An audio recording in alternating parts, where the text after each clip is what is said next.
Subscribe करें और bell दबाएं ताकि कोई खबर रह न जाए।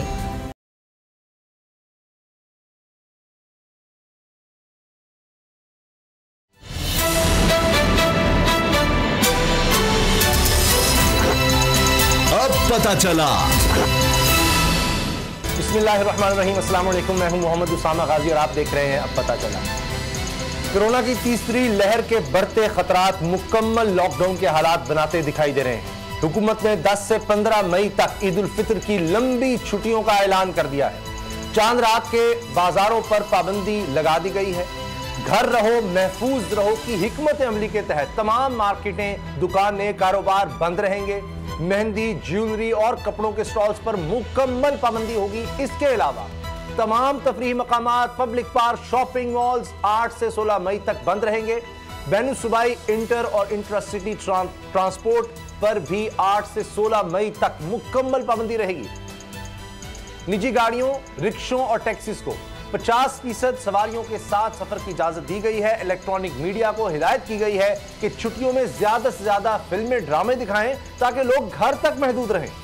हकीकत यह भी है कि कौम को कोरोना से खतरा है तो हुकूमत को बशीर मेमन के इंकशाफात से डर लग रहा है। वाकिफान हाल का दावा है कि मामला हुकूमत के लिए टेढ़ी खीर साबित हो सकता है। बशीर मेमन के इल्जामात ने एहतसाब के अमल पर सवाल उठा दिए हैं और यह मामला सिर्फ शहजाद अकबर के कानूनी नोटिस और वज़रा के तेज और तुंद बयानात से ठंडा होता दिखाई नहीं देता। सवाल तो जहांगीर तरीन वाले मामले पर भी उठ रहे हैं। अफवाहें गर्म हैं कि वज़ीर आज़म ने NRO दे दिया है। सबूत इसका यह पेश किया जा रहा है, चीनी स्कैंडल केस में FIA की खुसूसी टीम ने जहांगीर तरीन के खिलाफ दर्ज FIR का अज सरे नौ जायजा लेना शुरू भी कर दिया है। पहले अफसर की तब्दीली और अब FIA का जायजा बता रहा है कि दाल में कुछ ना कुछ तो काला जरूर है। एक और अहम खबर यह है कि शहबाज शरीफ खानदान के खिलाफ चीनी स्कैंडल केस में दर्ज FIR का भी जायजा लिया जाएगा। यह भी किसी डील का हिस्सा है या फिर जहांगीर तरीन वाले मामले को बैलेंस करने की कोशिश है। यह राज भी जल्द खुल जाएगा। दूसरी तरफ अपोजिशन खुद को मुत्तहिद करने की कोशिशों में अभी भी मसरूफ है। PDM से पीपल्स पार्टी ANP के इस्तीफे मंजूर होने की खबरें फैली हैं, जिसकी किसी तरफ से तस्दीक या तरदीद तो नहीं हुई। अगरचे ये खबर दुरुस्त है तो इसका सीधा सा मतलब है अब वापसी मुमकिन नहीं रही। और आज की सबसे अहम खबर, NA 249 का ज़िमनी इंतखाब भी है, जहां वोटिंग मुकम्मल होने के बाद गिनती जारी है। इस हल्के का नतीजा कितना अहम है, कौन आगे है कौन पीछे है, इस नतीजे के मुल्की सियासत और पार्टी पॉलिटिक्स पर क्या असरात हो सकते हैं, इसी पर सबसे पहले हम बात करेंगे। असद खरल साहब, बाबर डोगर साहब मेरे साथ हैं। असद खरल साहब, मैं ये देख रहा था बड़ा मुकाबला लग रहा है, सख्त है और ये भी नज़र आ रहा है कि जैसे पाक सरजमीन पार्टी पहली दफ़ा कुछ यहाँ सरप्राइज़ भी कर सकी है। कम अज़ कम पहले से ज़्यादा वोट तो यकीनन लेती नज़र आ रही है। लेकिन मुझे हैरानी हुई, शाहिद खाकान अब्बासी साहब, मुस्लिम लीग नून के रहनुमा, साबिक़ वज़ीर आज़म, वो कह रहे हैं कि पीपल्स पार्टी धांधली कर रही है, मनपसंद लोगों को लगाया जा रहा है इस इलेक्शन में। और उन्होंने कहा जी मिफ्ता इस्माइल की फतह वो यकीनी भी कह रहे हैं, मगर साथ ये कह रहे हैं कि जनाब यहाँ पर पीपल्स पार्टी ने 13 साल कोई काम नहीं किया। ये अब क्यों याद आ रहा है? अब से 13 महीने पहले तो जब पूछा जाता था तो सबसे अच्छा जब जो कुछ हो रहा था पाकिस्तान में सिर्फ सिंध में हो रहा था, तो ये अचानक क्या हो गया कि सबसे बुरी अब पीपल्स पार्टी हो गई है?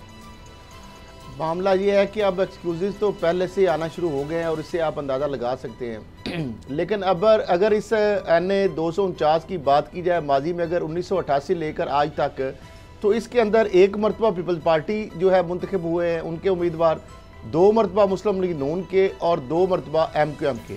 अभी रिसेंटली जो इलेक्शन 2018 हुए थे तो शहबाज शरीफ साहब 723 वोटों से यानी हारे थे, बहुत कम मार्जिन था। तो लिहाजा अब जो मामला आता है, अभी तक जो गैर हतमी गैर सरकारी जो नताइज आ रहे हैं, उससे तो ये लग रहा है जैसे कि मुफ्ता इस्माइल साहब जो है वो आगे जा रहे हैं। कुछ हल्कों के जो अभी तक रिजल्ट आए हैं, बाकी हतमी नतीजा जब आएगा पता चलेगा। पीपल्स पार्टी बहुत पीछे है। मामला जो है, मुकाबला है तो वो है PTI और पीपल्स जो उसके नून लीग के दरमियान। नून लीग तो MQM भी बहुत पीछे है। सरजमीन पाक सरजमीन पार्टी भी है, 30 के करीब उम्मीदवार हैं आलमोस्ट। मेरा ख्याल है इसमें 12 जमातें जो है हिस्सा ले रही हैं। तो मुकाबला ज़्यादातर जो है PTI और PMLN के अंदर है। तो अब देखते हैं यहाँ पे देखें ना वहाँ पे पीटीआई की हुकूमत है ना वहाँ पे नून लीग की हुकूमत है वहाँ पे पाकिस्तान पीपल्स पार्टी की। लेकिन बदकिस्मती ये है कि 13 साल से पीपल्स पार्टी सिंध में हुक्मरान है, अभी उससे पहले भी 2 दहाइयाँ रह चुके हैं वो।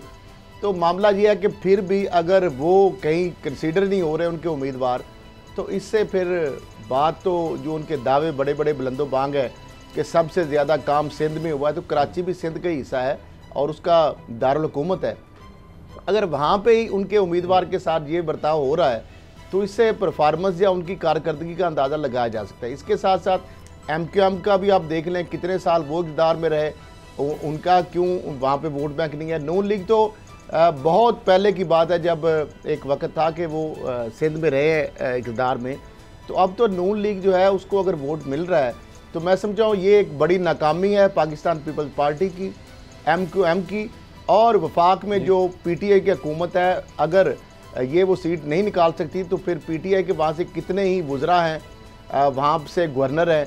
तो अगर जो 1100 अरब का पैकेज की चले बात है, उसके अलावा भी कोई अगर होप की बात है या तीसरी कुव्वत के तौर पर अगर लोग उम्मीदें अभी तक लगाए बैठे हैं, तो फिर तो PTI के उम्मीदवार को आगे आना चाहिए।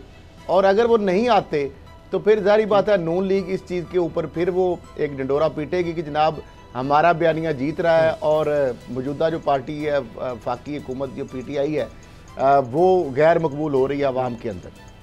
अब देखना ये है कि टर्नआउट क्या रहता है और पिछले जो वोट है जो PTI के उम्मीदवार ने लिए और नून लीग के उम्मीदवार ने लिए, उस हवाले से किस तरह उसकी इंक्रीज आती। क्योंकि मैं तो उससे डिटरमिन करूंगा कि अगर पिछली दफ़ा फैसल वाडा को जितने वोट मिले थे अभी के कैंडिडेट को उनसे ज्यादा वोट मिलते हैं तो फिर हम उनको अनपॉपुलर नहीं कह सकते।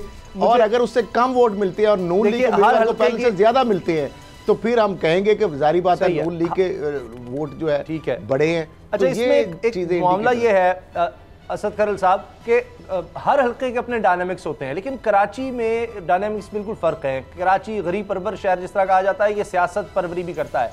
हर किसी को कोई ना कोई वोट बैंक उसका यहाँ पर मौजूद है, एक पॉकेट्स में हो। चाहे आप देखिए ना पाकिस्तान पीपल्स पार्टी, MQM, हत्ता कि पाक ज़मीन पार्टी भी, तहरीक लब्बैक बनी अभी हाल ही में, उसको भी नून लीग तहरीक लब्बैक कलदम, उसके बावजूद आप देखिए उसका वजूद तो है।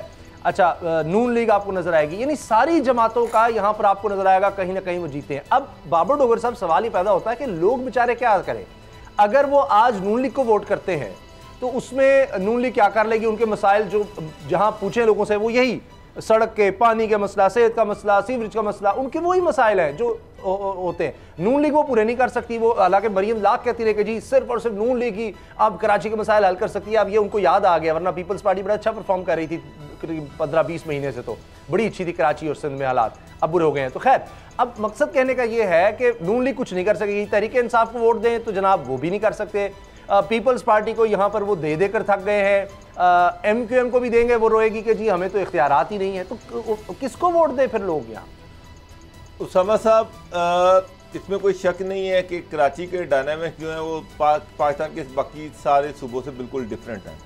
कराची ने तमाम सूबों से लोगों को अपने अंदर समाया हुआ है। वहाँ पर आपको पंजाबी भी मिलेंगे, बलोची भी मिलेंगे, सिंधी भी मिलेंगे, पठान भी मिलेंगे। तो हर तरह के, हर रंग का, हर मज़हब का बंदा वहाँ पर मौजूद है। कराची जो है वो डाइवर्स है, इसमें कोई शक नहीं है। और आपने बिल्कुल सही कहा कि कराची में हर एक को उसका हिस्सा देता है सियासत में। पंजाब में देखें तो पंजाब में आलमोस्ट 1-on-1 मुकाबले होते हैं। पहले पीपल्स पार्टी और नून लीग थी, अब मुकाबला जहाँ भी होता है वहाँ पर 2 बड़ी पॉलिटिकल पार्टियाँ, या PTI या PMLN। जिस तरह से डस्का में आपने देखा कि PTI, PMLN और उसके बाद तहरीक लब्बैक को थोड़े से वोट पड़े। लेकिन कराची में बिल्कुल डिफरेंट है। वहाँ पर MQM को भी उसका हिस्सा मिलता है, वहाँ पर PSB की भी वोट बैंक है, वहाँ पर तहरीक लब्बैक का भी वोट बैंक है, वहाँ पर पार्टी का भी वोट बैंक है, वहाँ पर PTI का भी वोट बैंक है, वहाँ पर PMLN का भी वोट बैंक है। अब आपने जो बात की कि जनाब लोग क्या करें, मसला ये है कि एक तरफ पीपल्स पार्टी है जो पिछले 11 साल से वहाँ पर हुकूमत में है। पीपल्स पार्टी वहाँ की हुक्मरान जमात है पिछले 11 बल्कि 13 साल से। अब 13 सालों में पीपल्स पार्टी ने कराची की हालत नहीं बदली।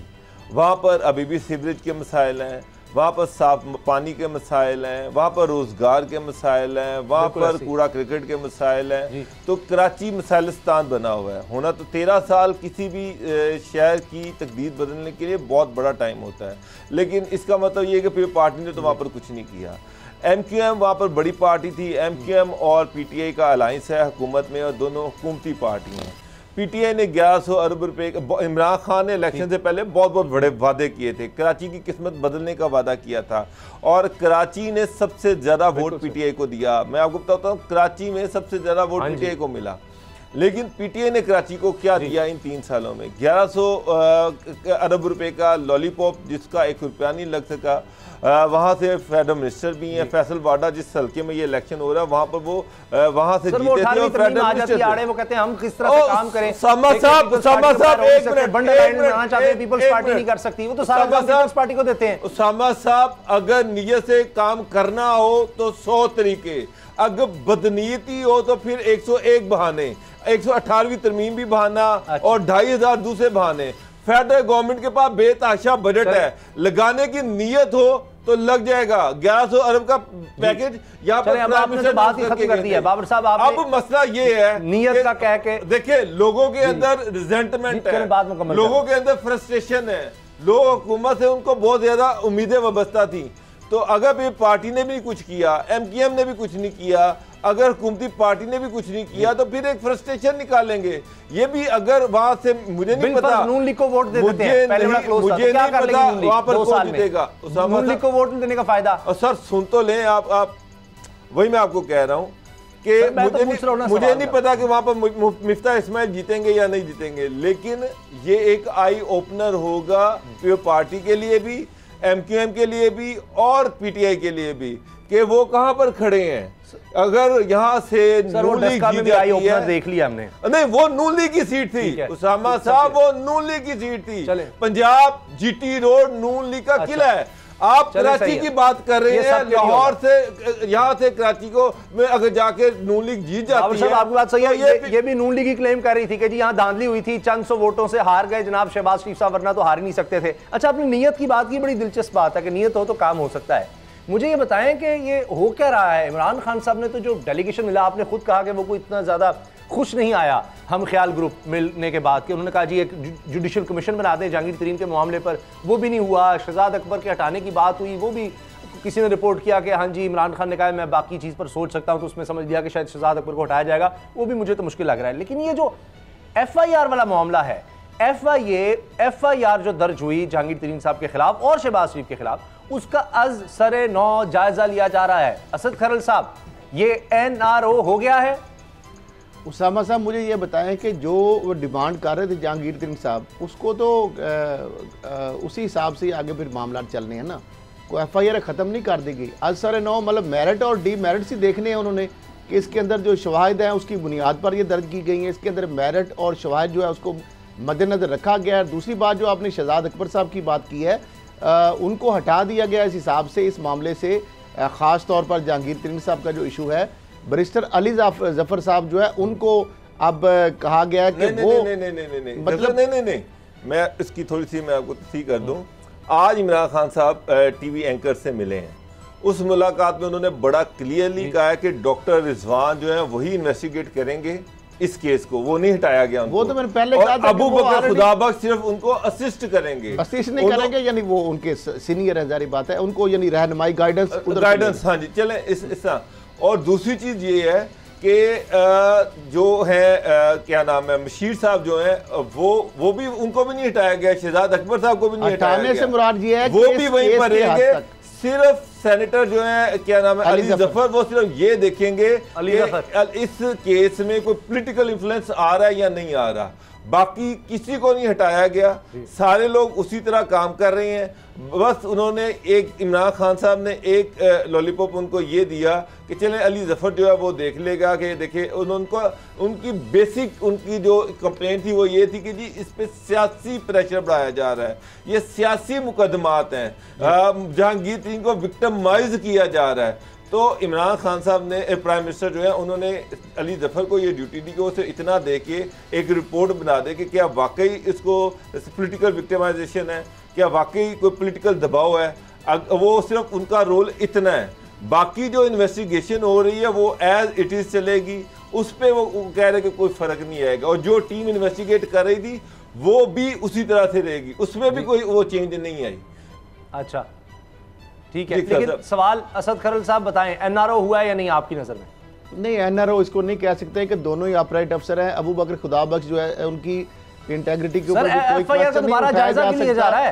देखिए जायजा ये लिया, मुझे ये बताया उसामा साहब, यही मामला था, ये मेन उनका मुतालबा था कि हम कुछ गलत हुआ है। हमारे साथ उनका ये कहना था, ये स्टांस था कि हमारे साथ ज्यादती हुई है, हमारे साथ कानून और उसके शवाहिद की बजाय हमारे खिलाफ इंतकामी कार्रवाई हुई है, आप इस हवाले से हमारे साथ इंसाफ करें। तो वज़ीर आज़म साहब ने कहा कि ठीक है, अबू बकर खुदाबख्श ऑलरेडी लाहौर में बैठते हैं, एडिशनल डायरेक्टर जनरल है, रिजवान उनके ऑलरेडी अंडर काम कर रहे हैं, तो मैं उनको कहता हूं कि वो इस मामले को देख लेंगे, इसके मेरिट और डीमेरिट्स को देख लें। अली जफर साहब जो है वो कानूनी मामलात के हवाले से जो कोई लॉ पॉइंट्स हैं वो देख लेंगे कि कहीं के ज्यादती तो नहीं हुई। तो इसमें सिर्फ जहांगीर तरीन साहब का मामला नहीं है, इसमें शहबाज शरीफ साहब की FIR, शहबाज शरीफ का क्यों हो रहा है? शहबाज शरीफ साहब का भी यही आ रहा है कि उसमें अगर एम्बिग्विटी है या उसके अंदर, तो आप देखें ना, शहबाज शरीफ साहब को फिर एनआरओ इमरान खान, या तो फिर आप ये समझे कि जहांगीर तरीन और शहबाज दोनों को एनओ, यानी इस जो तो बाकी आठ FIR का तो नहीं जायजा लिया जा रहा है, उसका भी हो सकता है, अभी उनका कि उसके हवाले से भी जायजा लिया जा सकता है, उसके ऊपर यानी कोई तो शहबाज शरीफ साहब के साथ भी ज्यादती हो गई है, जहांगीर तरीन के साथ भी हो गई है, दोनों के साथ जहांगीर तरीन साहब और शहबाज शरीफ साहब के हवाले से अगर आप दोनों को या तो फिर एनआरओ कह देंगे तो या दोनों के हवाले से इंसाफ होगा। तो मामला ये है कि इस तरह नहीं है, ये बिल्कुल जिस तरह आप कह देंगे क्लीन चिट मिल गई है, कोई एनआरओ मिल गया है, ये शवाहिद की बुनियाद पर इन केसों ने आगे बढ़ना है। ये जो भी अब तक की तहकीकात हुई हैं या मजीद उसके ऊपर जो दोबारा उसको असर नौ जायजा लिया जाएगा, वो इस बुनियाद पर लिया जाएगा क्या जिस तरह मनी लॉन्ड्रिंग के इल्ज़ाम हैं क्या वो इसके ऊपर अट्रैक्ट करते हैं कि नहीं करते। फिर इसमें जो शुगर स्कैंडल के हवाले से जो जहांगीर तरीन साहब कह रहे हैं कि मेरी 3 FIR के अंदर शुगर का वर्ड भी कहीं नहीं लिखा हुआ, तो ये वो सारी चीज़ें हैं जो कि अब असर नौ देखी जाएंगी और उसके अंदर दूध का दूध और पानी का पानी हो जाएगा। और उसमें ये नहीं है बिल्कुल कि ये FIR को ख़त्म किया जा रहा है या कोई बिल्कुल उनको क्लीन चिट दे दी गई है। ये मेरिट के ऊपर अब इस केस ने आगे बढ़ना है, जो भी होगा कौम के सामने होगा। अगर एनआरओ मिला, क्लीन चिट मिली, तो हम सबसे पहले हम बताएंगे यहाँ पे जनाब बिल्कुल यहाँ से डंडी मारी। चलें ठीक है, आपकी चूंकि पहले पेशगोइयाँ ठीक हुई हैं तो मैं तो मानूंगा आपकी इस बात पर, क्योंकि PDM के हवाले से हमने आगे बात करी है, उस पर तो आपकी सारी बातें ठीक थी।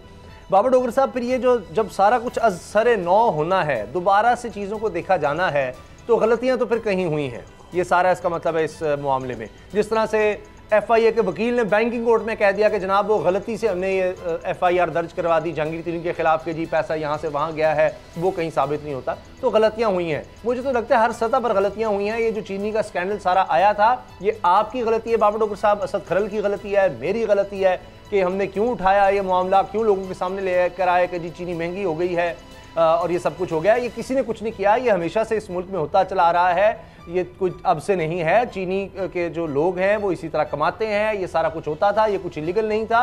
ये आप लोगों ने, साथियों ने मामला उठा दिया और फिर इमरान खान साहब को नोटिस लेना पड़ गया। बाबर साहब, ये आप जैसे लोगों का कसूर था। उसामा साहब, जहाँ तक चीनी के माफिया की बात है वो तो अभी भी इंटैक्ट है, वो अभी भी मार्केट में चीनी की शॉर्टेज है। अभी तक उन्होंने 2 अदालती दबाव भी है, हुकूमती दबाव भी है, इसके बावजूद ओपन मार्केट में चीनी 105 या 110 रुपये की किलो मिल रही है और जहाँ पर सस्ती मिल रही है वहाँ पर लाइनें लगी हुई हैं। इवन हाई कोर्ट ने भी उसका नोटिस लिया, लेकिन ये मसला हल नहीं हो सका। इसका मतलब ये है कि माफिया जो है वो हुकूमत उसको तोड़ नहीं सकी। मैं आपसे जब जहांगीर तरीन का केस चल रहा था तो मैंने आपको बताया था कि बेताशा और लोगों को भी नोटिस हैं, बड़े बड़े ताकतवर मगरमच्छों को नोटिस हैं। उन्होंने उन नोटिस का आज की तारीख तक जवाब देना मुनासिब नहीं समझा। तो वो भी इतने ताकतवर लोग भी हैं जो नोटिस का जवाब देना भी पसंद नहीं करते, उनको तो कोई कुछ नहीं कहता, ना उनको FIA पकड़ती है, ना उनको पंजाब गवर्नमेंट पकड़ती है, ना केन कमिश्नर पकड़ता है।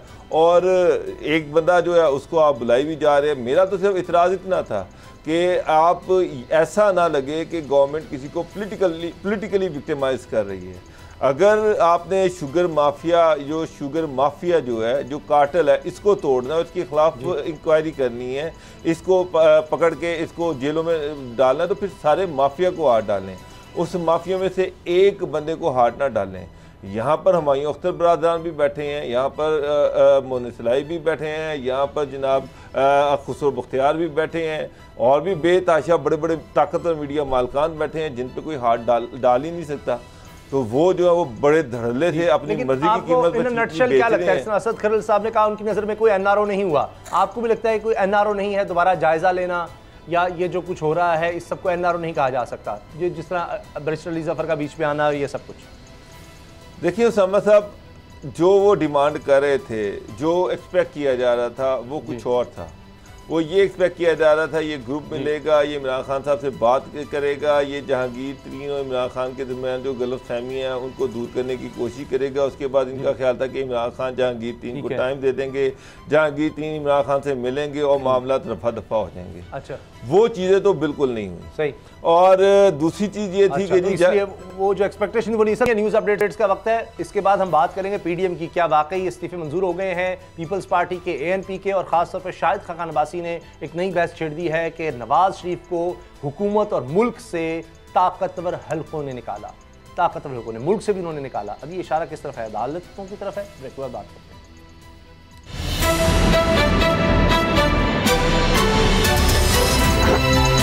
अब पता चला।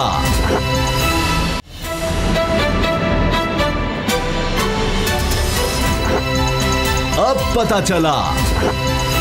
बड़े दिलचस्प बयानात हमारे सामने हैं। एक तो शाहिद खाकान अब्बासी साबिक वज़ीर-ए-आज़म हैं, इस वक्त सबसे अहम शख्सियत आप कह सकते हैं नून लीग में, मरियम के बाद उनको आप कहेंगे, जो मुल्क में जो शख्सियात मौजूद हैं उनमें। उन्होंने कहा है कि नवाज शरीफ को हुकूमत से और मुल्क से ताकतवर मुक़्तदर हल्कों ने, इदारों ने, बल्कि उनके अल्फाज हैं, ताकतवर इदारों ने निकाला। अब ये बड़ी अजीब बात है। इससे मुराद ये कि भाई अगर जाने की इजाज़त दी है तो अदालत की तरफ से दी गई, खुद ही ये गए थे, तो मुल्क से निकालने से क्या मुराद है? इसके साथ साथ अगर मौलाना फजलुर रहमान साहब की बात करें तो उन्होंने तो कहा है कि पीपल्स पार्टी इतिहाद में वापसी की ख्वाहिशमंद है और इसके लिए इतिहाद के दरवाजे खुले हैं। लेकिन दूसरी तरफ ये खबर भी नज़र आ रही है कि शायद नून लीग का स्टांस बड़ा सख्त है और वो तो एएनपी और पीपल्स पार्टी के इस्तीफे मंजूर करने की बात हो रही है। तो ये असद खरल साहब दिलचस्प सूरत हाल नहीं है। पहले तो शाहिद खाकान अब्बासी साहब के बयान पर आप क्या कहेंगे कि नवाज शरीफ को हुकूमत और मुल्क से ताकतवर हल्कों ने निकाला है, तो ये तो बड़ा गलत है। वो कह रहे हैं कि अब वज़ीर-ए-आज़म को निकालने का मामला नहीं है, आइन और कानून के मुताबिक मुल्क को चलाने का मामला है। अब देखिए मामला ये है उसामा साहब, हाई कोर्ट अदालत के हुक्म से वो बाहर गए हैं, तो अब उसको किस तरीके से एक उन इदारों के ऊपर या अदलिया के ऊपर, ये मैं समझता हूँ एक तनकीद है और बड़ी संगीन इल्ज़ाम है हमारी अदलिया के ऊपर कि उन्होंने निकाला नहीं, वो खुद गए हैं, उन्होंने रिक्वेस्ट की है, भीख मांगी है और उनको एक रेमेडी थी, उनको मिल गई। ठीक है, ज़ाहिर बात है इंसाफ या ताकतवर लोगों के लिए और होता है उसका पैमाना और मेयार, और गरीब आदमी के लिए और होता है। तो ज़ाहिर बात है बड़े बड़े वकला जब होते हैं उनको दलीलें भी निकाल लेते हैं, साइटेशन भी ले आते हैं और इदारे मजबूर भी हो जाती है अदलिया उनको इस बेस पे इंसाफ देने पे, जब बड़ी बड़ी साइटेशन लेके आप आ जाते हैं सामने, बड़े बड़े वकला आ जाते हैं।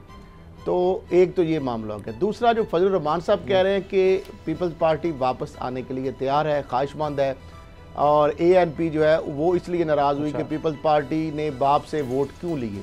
और मौलाना फजलुर रहमान साहब कह रहे हैं कि अगर पीपल्स पार्टी या एएनपी आ जाते हैं वापस तो फिर अपोजिशन लीडर जो है वो भी तस्लीम हम कर लेंगे उनका सेनेट के अंदर। अब मामला ये है कि खुद ही मौलाना साहब ये फरमा रहे हैं कि दो बड़ी जमातें जो पीडीएम की, नून लीग और पीपल्स पार्टी, इस्तीफे देने के लिए तैयार नहीं। यानी इधर तो कहानी और चल रही थी कि नून लीग जनाब इस्तीफे देने के लिए तैयार है और पीपल्स पार्टी तैयार नहीं। मौलाना साहब ने यह फरमान जारी किया है कि जनाब पीपल्स पार्टी के साथ साथ नून लीग भी इस्तीफे देने के लिए बिल्कुल तैयार नहीं। उनका अगर मेरी ये बात मान लेते तो ये हलफ ही ना उठाते, उसमें ही ताखीर कर लेते, तो उससे भी हालात डिफरेंट हो सकते थे। मामला ये है कि मौलाना साहब ने फिर कहा है कि जनाब ये इकट्ठे ही हम हैं और ईद के बाद हम दोबारा से इसका इजलास बुलाएंगे। अब मामला ये है कि पीपल्स पार्टी जो कह रहे हैं कि आने के लिए तैयार है, ख्वाहिशमंद है, लेकिन दूसरी तरफ वो कह रहे हैं कि जो टर्म्स एंड कंडीशन है उसके मुताबिक जो है वो आए, यानी वो वजाहत करे। जो शोकाज वाली बात है उस पर जारी बात है, पीपल्स पार्टी तो किसी सूरत भी उसका जवाब देने के लिए तैयार नहीं है, ना ANP ना पीपल्स पार्टी। तो फिर वो किस तरह वापस आ सकते हैं और फिर किस तरह ये कह सकते हैं कि ईद के बाद हम जो अच्छा आपको नहीं लगता, हालांकि फजलुर रहमान साहब की बातों से लग रहा है कि वो कह रहे हैं पीपल्स पार्टी ख्वाहिशमंद भी है और सिर्फ हमने उनसे वजाहत मांगी है, अगर वो बात आ जाए तो कोई रुकावट नहीं है, सिर्फ रुकावट ये है कि हमने उनसे वजाहत मांगी हुई है, अगर वो तस्लीम कर लें हमारी बात को तो उसके बाद रास्ते खुले हैं। लेकिन बाबर डोगर साहब मुझे ये बताएं कि कौमी हुकूमत का कोई चांस आपको नज़र आ रहा है? क्योंकि फजलुर रहमान साहब ने कहा है जी कि इंतखाबी इस्लाहात के लिए ऐसी कौमी हुकूमत के क़याम की राह हमवार हो सकती है जिसमें अपोजिशन का पलड़ा भारी हो। तो ईद के बाद एक मुहिम भी चलनी है, तो बाज़ इस्लामाबाद में खबरें इस तरह की हो रही हैं कि जी ईद के बाद कोई कौमी हुकूमत, फजलुर रहमान साहब भी कह रहे हैं। उसामा साहब, अपोजिशन की तरफ से इस तरह की बातें की जा रही हैं और लोग जो हैं, कुछ जो अहम लोग हैं उनके बयानात को लेके, उनके बयानात को आगे पीछे कर और ये तासुर देने की कोशिश कर रहे हैं कि शायद आने वाले वक्त में बजट से पहले या बजट के बाद कोई बड़ी तब्दीली आ जाए और हो सकता है कि बजट के बाद कोई ये जिस तरह से मौलाना फजलुर रहमान कह रहे हैं बहुत सारे हल्के इस तरह की बातें कर रहे हैं, लेकिन मेरा नहीं ख्याल कि कोई इस तरह की कौमी हुकूमत बनने जा रही है। ये सिस्टम इसी तरह से चलना है, 2023 तक चलना है, इसी तरह से ये गवर्नमेंट चलेगी और मुझे तो कोई ऐसी चीज़ नहीं लग रही जिससे ये अंदाज़ा किया जा सके कि जनाब के बजट के बाद जनाब या ईद के बाद कोई ऐसी बड़ी बड़ी तब्दीलियाँ रूनुमा हो जाएंगी कि हुकूमत जो है वो टूट जाएगी। किस तरह से हुकूमत अदम इत्मीनान करेंगे? क्या जहांगीर 3 अपने बंदों को लेकर हुकूमत से अलहदा हो जाएंगे? क्या होगा? मैं मतलब किस तरह से पहले तो इस गवर्नमेंट को गिराया जाएगा, उसके बाद कौमी हुकूमत बनाई जाएगी ना। क्या चौधरी परेला अलहदा हो जाएंगे? क्या जहांगीर 3 अलहदा हो जाएंगे? क्या हुकूमत के खिलाफ वो बगावत कर देंगे? अगर बगावत करेंगे तो उनके वो लोग जो बजट में वोट नहीं डालेंगे या इमरान खान के खिलाफ नो कॉन्फिडेंस मूव में वो नहीं आएंगे, वो डिसक्वालीफाई हो जाएंगे, वो MNAs नहीं रहेंगे, MPs नहीं रहेंगे। तो इमरान खान की हुकूमत गिराने के लिए क्या ये लोग अपनी सीटों की कुर्बानी देने को तैयार हैं? ये बड़े बड़े सवालात हैं, क्योंकि कौमी हुकूमत बनने का एक ही तरीका, वो तरीका ये है कि इस हुकूमत को गिराया जाए। जब तक ये हुकूमत है कौमी हुकूमत नहीं बन सकती।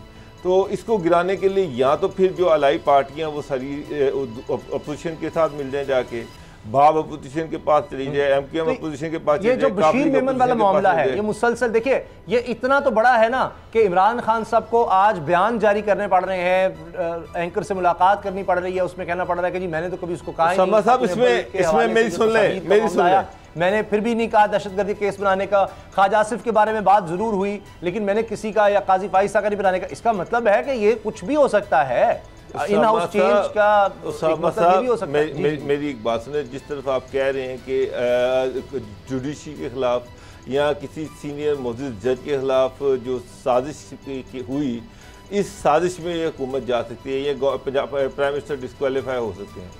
इशू ये इतना आसान नहीं है, इतना सादा नहीं है। बशीर मेमन को ये साबित करना पड़ेगा कि वो प्राइम मिनिस्टर हाउस में गए, चले गए, ये साबित वो कर देते हैं कि वो चले गए। ये किस तरह साबित करेंगे कि प्राइम मिनिस्टर ने उनसे ये बात की थी या शहजाद अकबर ने या फरोग नसीम ने उनसे ये बात की थी? इसकी गवाही कौन देगा?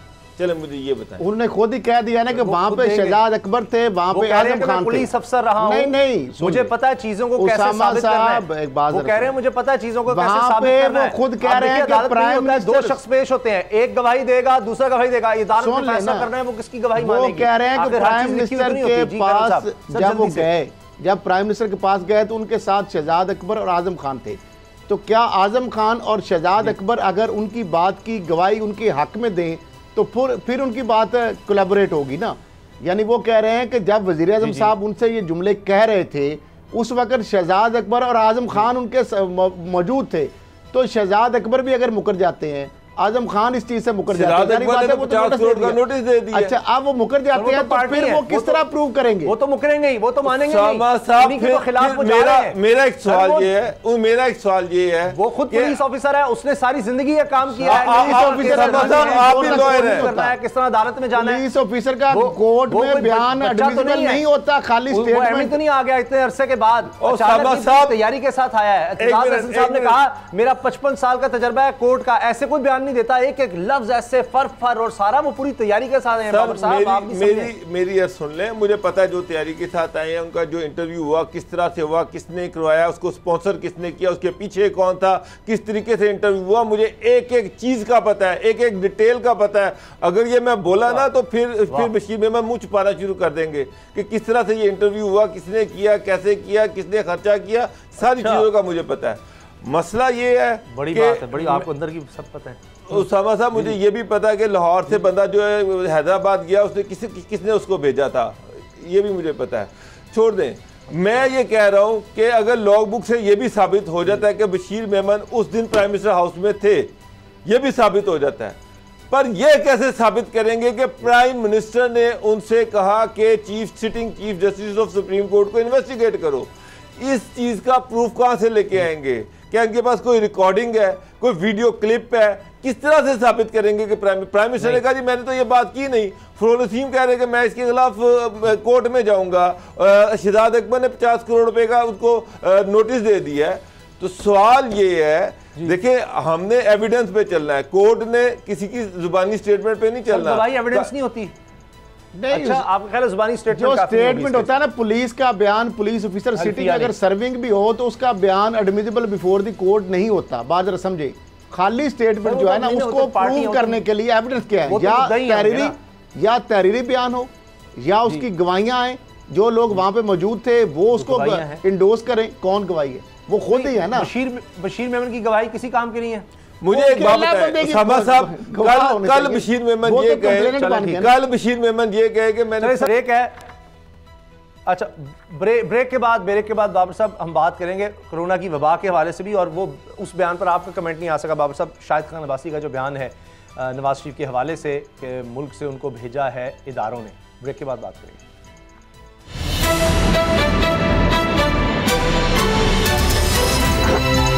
अब पता चला।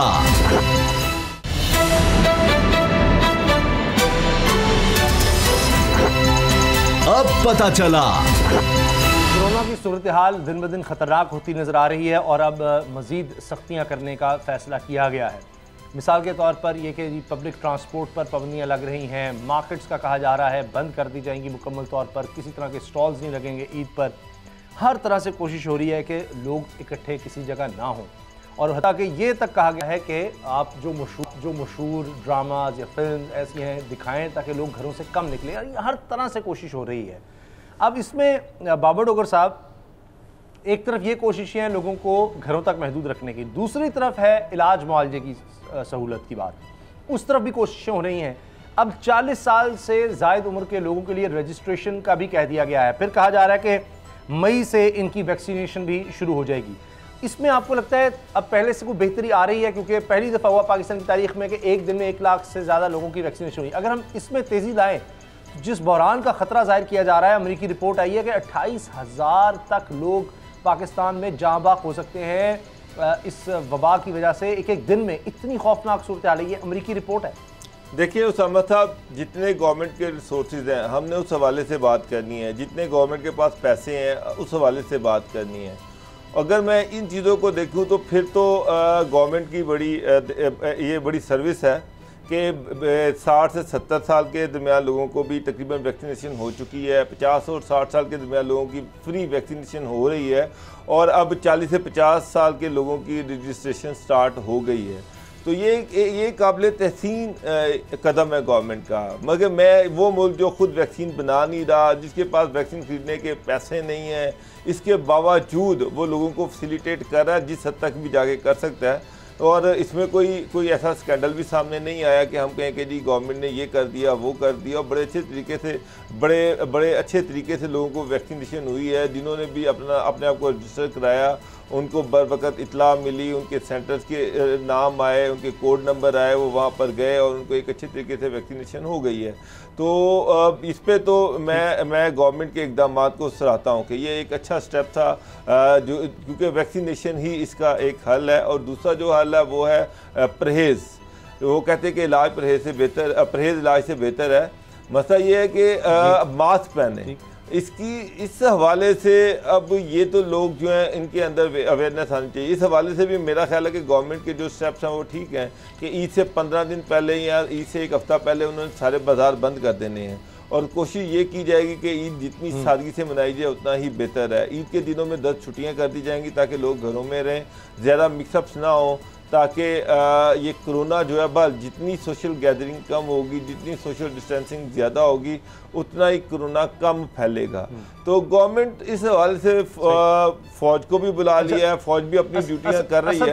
असद खरल साहब, आपको ये सही हिकमत अमली लग रही है कि ये इतनी लंबी छुट्टियाँ दे दी जाएँ, लोगों को घरों तक रखने के लिए एक अच्छा तरीका है? मार्केट्स, प्लाजे, हॉल्स, हर चीज़ इस तरह से बंद कर दी जाए, कोई सिनेमा नहीं है, कोई तफरीगाह नहीं है, पार्क्स नहीं है, कुछ भी नहीं, कि जहां लोग जाएंगे कहाँ, तो बाहर इकट्ठे ना हो। ये सही स्ट्रेटजी है? उसामा साहब, जब लोग तो बाहर आ नहीं रहे, मास्क को पहन नहीं रहा, कोई सैनिटाइज अपने आप को कर नहीं रहा, सोशल डिस्टेंस बरकरार हो नहीं रहा, बाज़ारों में जिस तरह रश लगा होता है, मार्केटों में जिस तरह रश लगा होता है।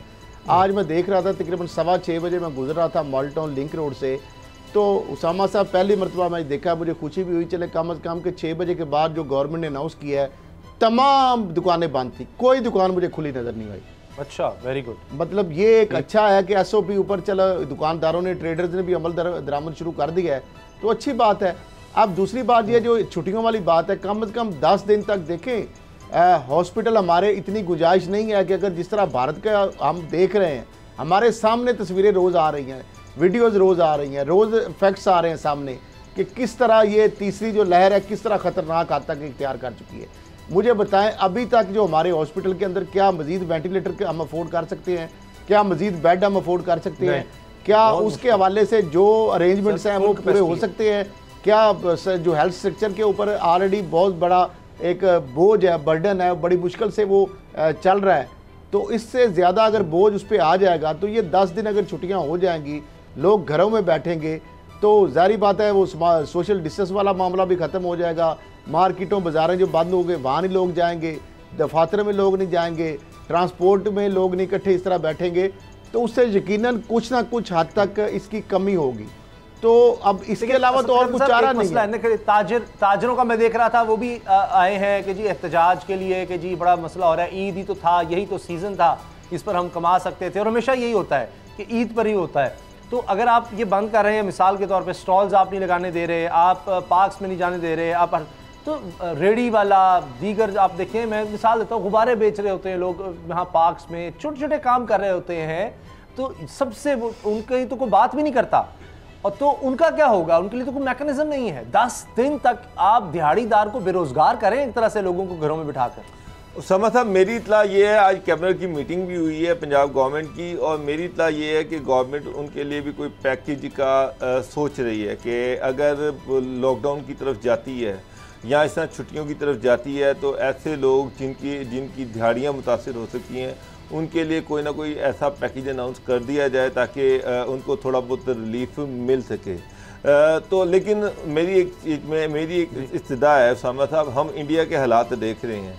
आप 10 दिन ग्राउंड में नहीं भी जाएंगे या 10 दिन आपकी दिहाड़ी नहीं भी लगेगी, कोई भूखा तो नहीं इस मुल्क में सोता।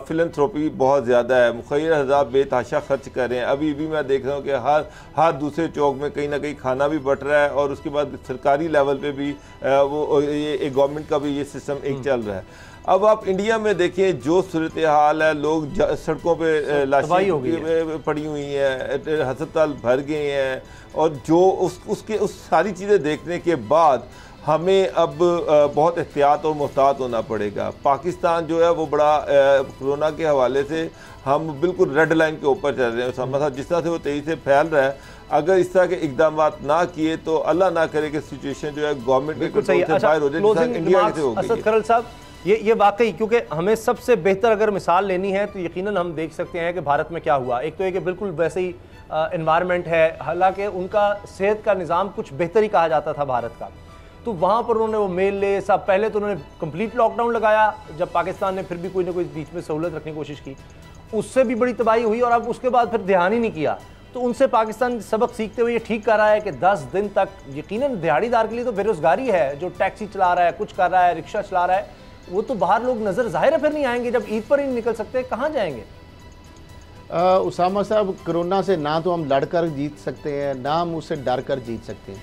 कोरोना से बचकर ही हम निकल सकते हैं एहतियात के साथ, और एहतियात ही इसका वाहिद हल है। और एहतियात इस तरीके से हो सकती है कि आप जो बेसिक SOPs हैं वही है कि आप मास्क पहने, किसी भी जगह पे जाते हैं तो आप सोशल डिस्टेंस जो है उसको मेंटेन रखें, और उसके बाद अपने हाथ को बार बार धोएं, सैनिटाइज करें। इसके अलावा हमारी गवर्नमेंट या कोई और ऐसा कोई हो नहीं सकता इसका कोई इकदामात जिससे ये इसके ऊपर वबा के ऊपर कंट्रोल किया जाए।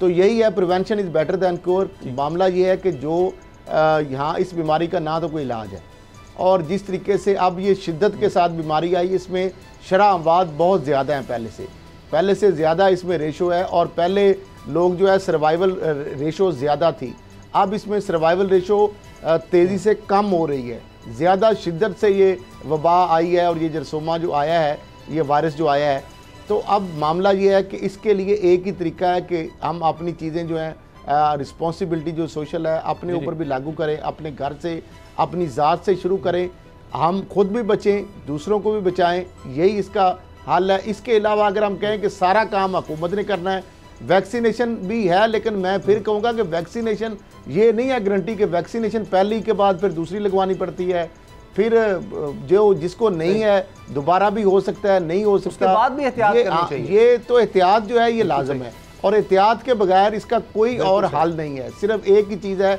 एहतियात, एहतियात और सिर्फ एहतियात। चले, तो यही इसका हल है, इसके अलावा कोई इसका हल नहीं। दोबारा एहतियात करें कि कम अज़ कम मास्क का इस्तेमाल लाजमी करें अगर आपको बाहर जाना ही है, तो उसके लिए ये ज़रूरी है, क्योंकि इसी तरह से इस वबा को फैलने से रोका जा सकता है, वरना भारत की सूरत हाल सबके सामने है।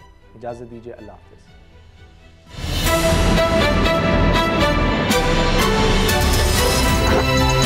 अब पता चला।